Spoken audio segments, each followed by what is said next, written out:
Hello, everybody. Happy Friday. This is Michigan State Senator Mallory McMorrow, and welcome to This Week with Mallory, live streaming on our Facebook page, YouTube, and Twitter.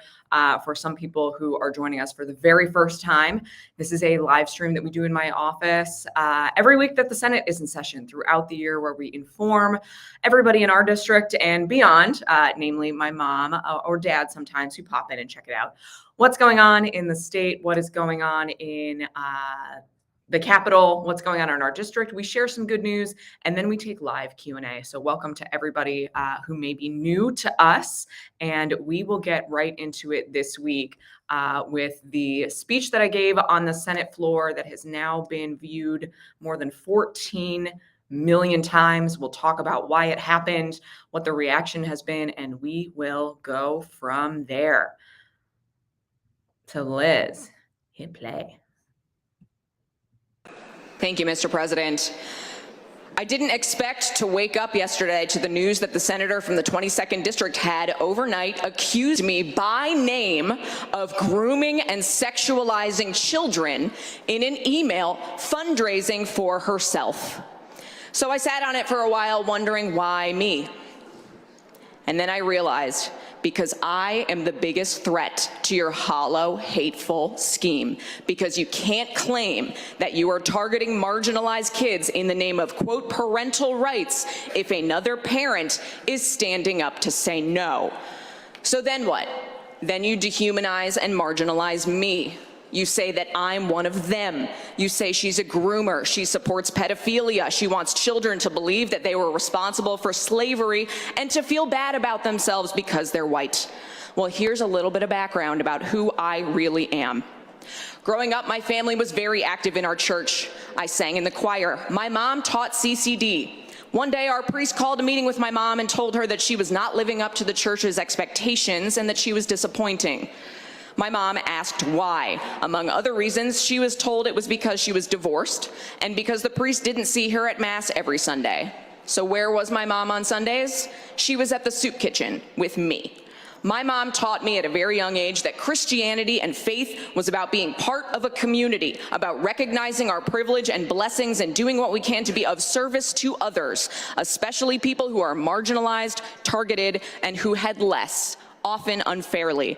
I learned that service was far more important than performative nonsense like being seen in the same pew every Sunday or writing Christian in your Twitter bio and using that as a shield to target and marginalize already marginalized people.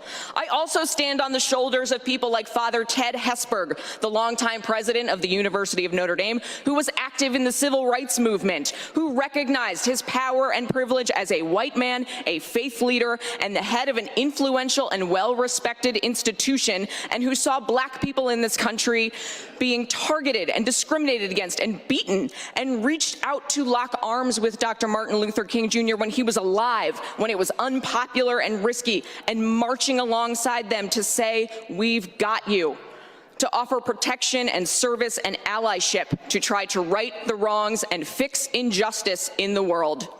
So who am I?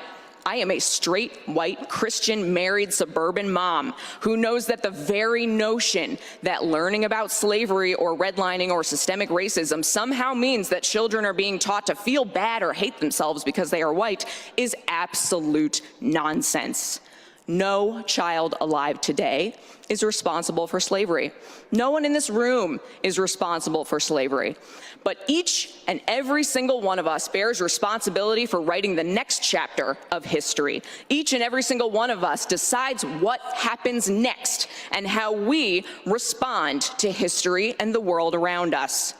We are not responsible for the past. We also cannot change the past. We can't pretend that it didn't happen or deny people their very right to exist. I am a straight, white, Christian, married, suburban mom. I want my daughter to know that she is loved, supported, and seen for whoever she becomes. I want her to be curious, empathetic, and kind. People who are different are not the reason that our roads are in bad shape after decades of disinvestment, or that healthcare costs are too high, or that teachers are leaving the profession.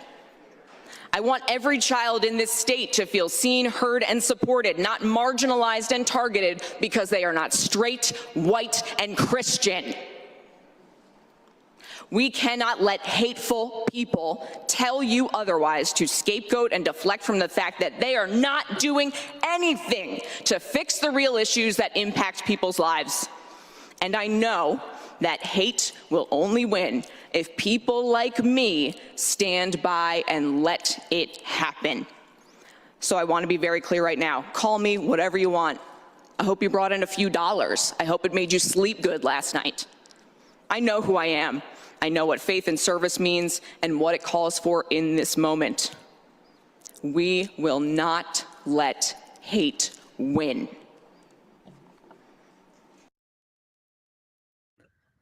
So that was Tuesday, and it is now Friday, and this is certainly not the week that we thought we were going to have. I did not think that I was going to wake up on Monday and read the news that I was targeted in such a slanderous, vile fundraising email, and we certainly didn't expect the response that we've had. So for some perspective, once we started seeing this getting some pickup, I talked to my staff and said, let's be prepared for some backlash.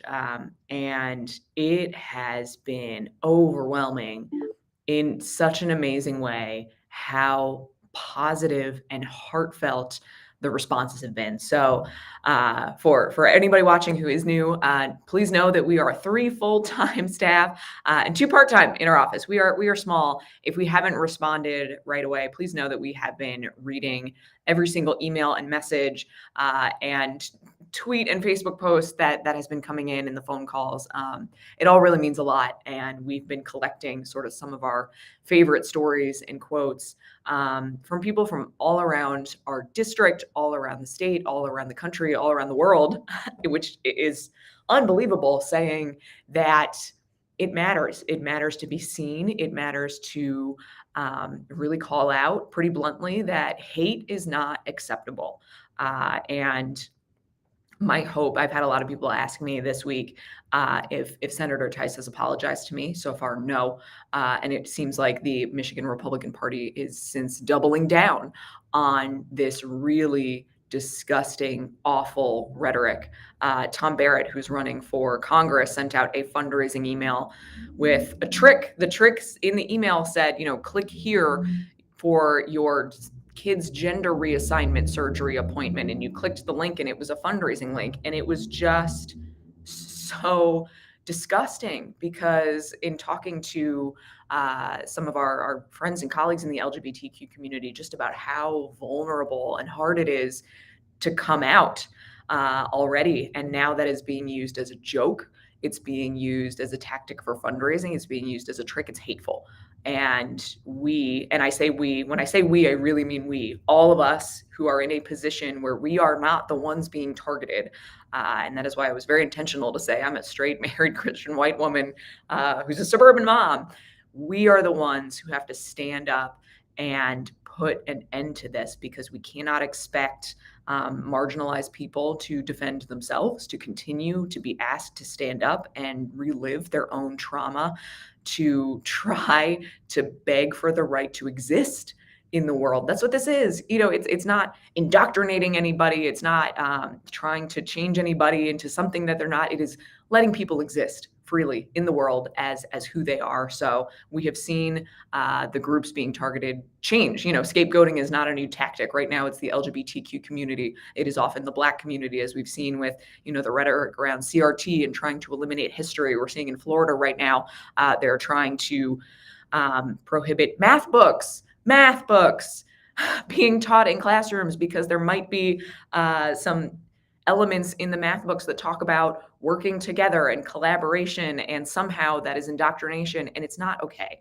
So my hope is that everybody who has watched the video, thank you. Everybody who has sent us a story and a note, please know that we're reading them and they mean a lot. And for everybody who is like me, please use your voice, find it. I know it is not the easiest thing to do right away. I often wonder if I'm saying the right thing. I don't want to step into a space, especially when it's not my issue, and say the wrong thing, but people are counting on us to do that. So please try and find your voice and stand up for people who can't stand up for themselves. And we will roll into the rest of our normal agenda and get through that pretty quickly and share with a broader audience some good news from our district. So outside of speeches on the floor this week, it was a pretty light week at the Capitol. We did pass a bill package, House Bills 5274 to 5280, 5534, and 5594. These were reform bills for Child Protective Services Central Registry reform. So bills actually related to child protection, which is good that we passed, including Wyatt's Law, which is something that Senator Curtis Hertel has been working on for quite a while to give parents more transparency and more of a tool to understand if, for example, their child is potentially in the hands of somebody who has been violent. This is a bill that came from a mother who was divorced. The father, who had shared custody of the child, had a girlfriend who shook their child pretty violently and led to long-term consequences for Wyatt. So this is legislation named in his honor to create more of a tool for parents. And then we had reforms to the Child Protective Services Registry that would improve the administrative review process and create opportunities for individuals to request expungement. And if you're wondering why would we offer that, what we have found, or what people started telling us about the CPS registry, is that particularly for foster care parents, sometimes it's not a good match. We know that there are significantly more kids in the foster care system than there are foster care parents, and sometimes that match has been reported to the registry and creates a situation where foster care parents can't bring in a new foster care child, which is not what we want in our system if it legitimately was a wrong match. So if there was an incident that kind of falls into that category, there's a process to request expungement, and that is where we go from there. So we're going to move into good news from our district and share all the wonderful things, hopefully with a lot more people, about what is so wonderful about the 13th Senate District here in Michigan. So from Little Clawson, our city, today is Clawson's Diversity Day. 70 students from the district's middle and high school have volunteered to host display booths representing 23 different countries for students for Shulman and Kenwood elementary students. The countries highlighted in the display include Albania, Bosnia, Brazil, Canada, China, El Salvador, France, Hungary, India, Iraq, Italy, Japan, Lithuania, Mexico, Papua New Guinea, the Philippines, Poland, Romania, Serbia, South Korea, Thailand, Uganda, and Ukraine. And I thought it was important to read the whole list. And hopefully, if anybody is watching from any of those countries, please know that the students here in Clawson are thrilled to learn about you and your country, and send us a note, and we will pass it on to the students to make that connection. Pen pals from around the world. The booths will be set up in a semicircle in the gyms from 8:30 a.m. to 11:20 a.m. For the students to enjoy. So congratulations to Clawson students. And I just love that we are celebrating diversity in our communities and diversity from all around the world. All right, next up.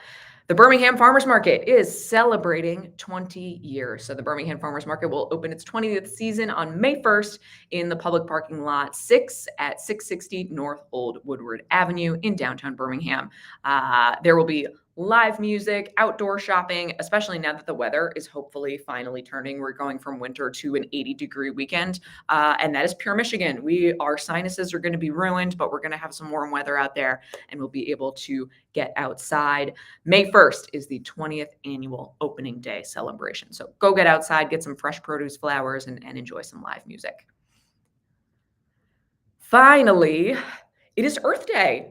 So an amazing time for us to be celebrating our state. Michigan is the Great Lakes state. We are home to over 80% of the United States freshwater and 20% of the world's freshwater. So crucially important for us here in Michigan, starting with the Royal Oak Earth Day celebration, the Oakland County Earth Day celebration, which will be featured in Royal Oak.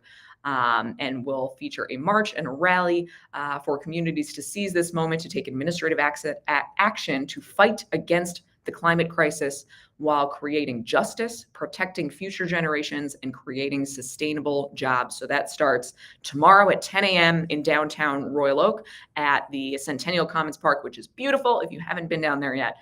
The march starts at 10 a.m. The rally will be at 11. And then check out Earth Fair with more than 30 booths, which will be all morning into the early afternoon, starting at 9 a.m. to 1 p.m. Up next, the Troy Earth Day celebration. We will drop a link into our comments on Facebook. If you happen to be watching on Facebook, you will be able to get the link there. And pre-registration is required for this event, but you can come celebrate Earth Day in Troy with a family-friendly festival with activities, projects, information, and games to learn about recycling, pollution, native plants. This is a big question that we get, and I talk to residents all the time, is what can we plant that is actually native to Michigan that's going to do well here and not turn into an invasive species unintentionally in my yard? And all kinds of different activities for families to learn about things and helping our wildlife. We have seen a lot of deer migrating into our neighborhoods recently. So learn about our wildlife and how we can protect them. Dress for the weather, as most activities will be outside. So again, it's Michigan. We will probably have all of the seasons and all of the weather patterns all at once. So just be prepared if you head out there. And last but not least, for Earth Day, Rochester Hills Earth Day celebration. Families are invited to a free interactive Earth Day celebration on Sunday, April 24th at Abiding Presence Lutheran Church in Rochester Hills. There will be music, Earth Day treats and games, and those interested can also help plant garden beds outside of the church. You can learn how to garden and help beautify the area and raise fresh produce for the Rochester area neighborhood house food pantry. So it's not just for beautification, it is actually for service to the community and creating fresh food. And that takes us through our good news for the week. So I am going to go ahead and bring on and introduce you to Liz. Liz is our Director of District Services and also serves as our MC for our live Q&A. So no matter what platform you're on, if you're on Facebook, YouTube, or Twitter, if you type into the comments section, we receive all of those questions and comments and feedback. So Liz, what do we have this week? Actually, we are kind of slim on the questions in this week, which is kind of surprising. People are just saying really supportive things. But since it is Earth Day, I think I might just ask the question while we maybe wait for some to roll in. Is there any legislation in Michigan that is working to combat global warming, the climate crisis here in our legislature?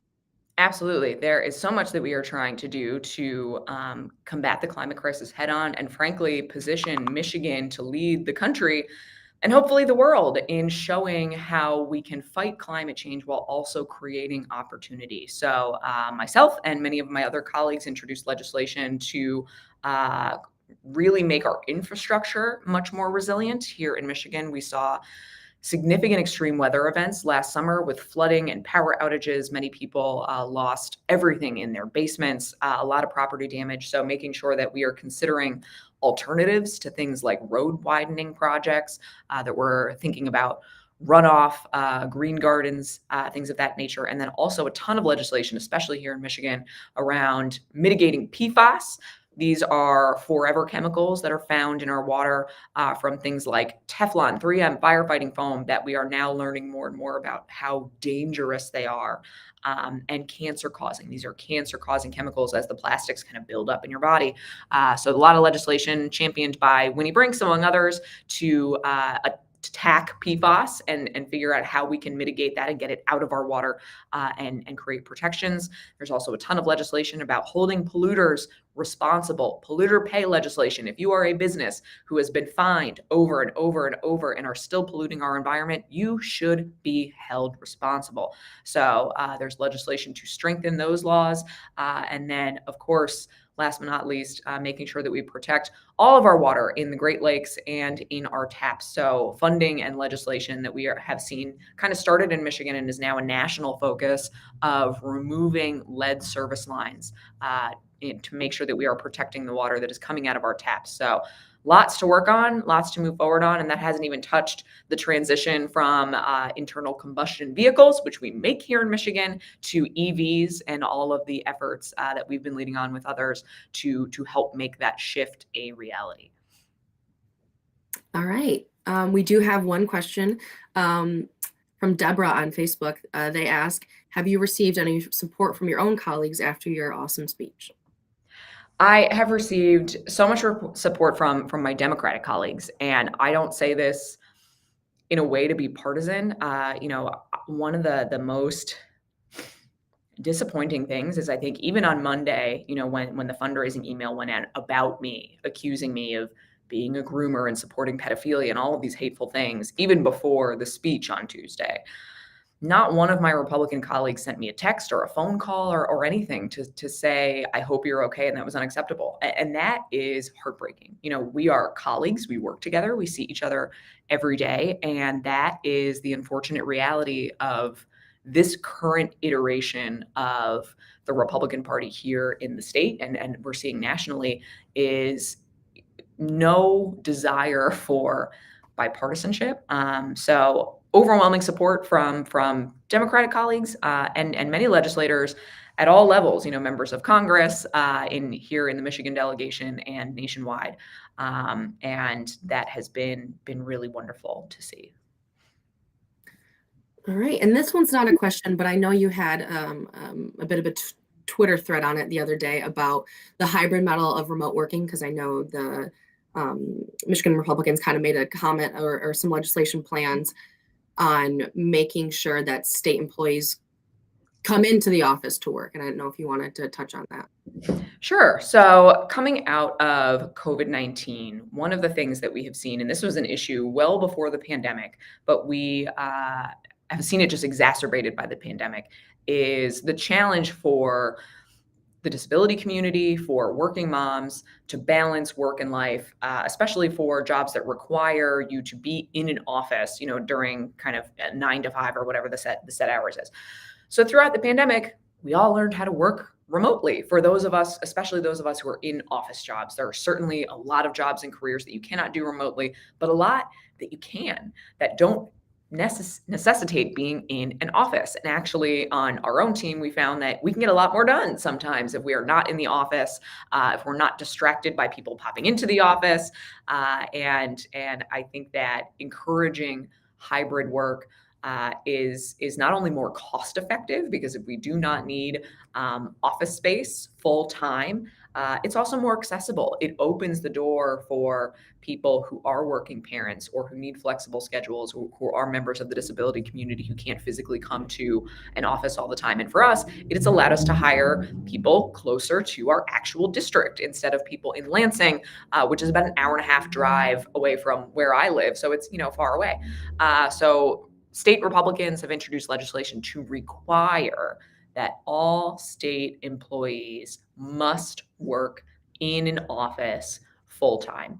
And I push back on that because we know, people don't always love government services and their interactions with state departments. But what I know about government employees is they're underpaid, work really hard. Most people who get into this work, and Liz is a testament to that, do it because you care. You could probably make more in the private sector, but you genuinely want to help people.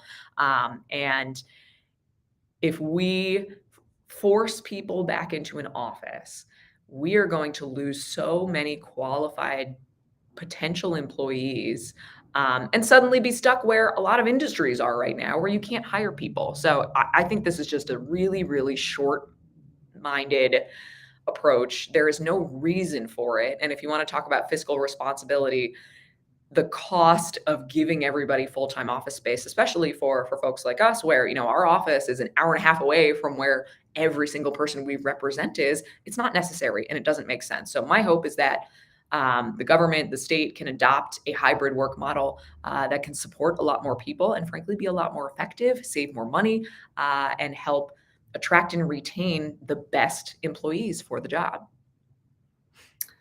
All right. Well, those are all the legislative questions that I see. So I don't know if you want to wrap up or say anything else. Sure. I mean, are there any, Liz, do you want to highlight just some comments that might be coming in for anybody who can't see across the platforms? Yeah. Where people are joining from. Someone made a comment. They like my shirt. I also like my shirt.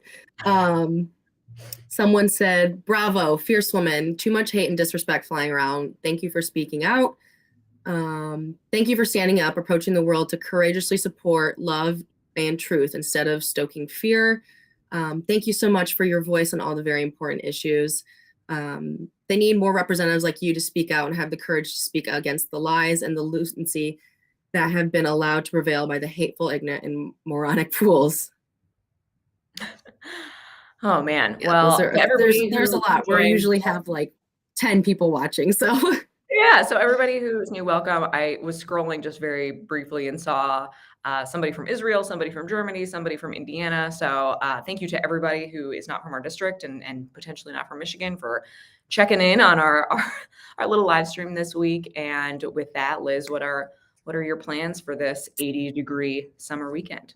I'm going to hammock and try to catch up with all of the emails we have been receiving, just so my life next week isn't as crazy as this one.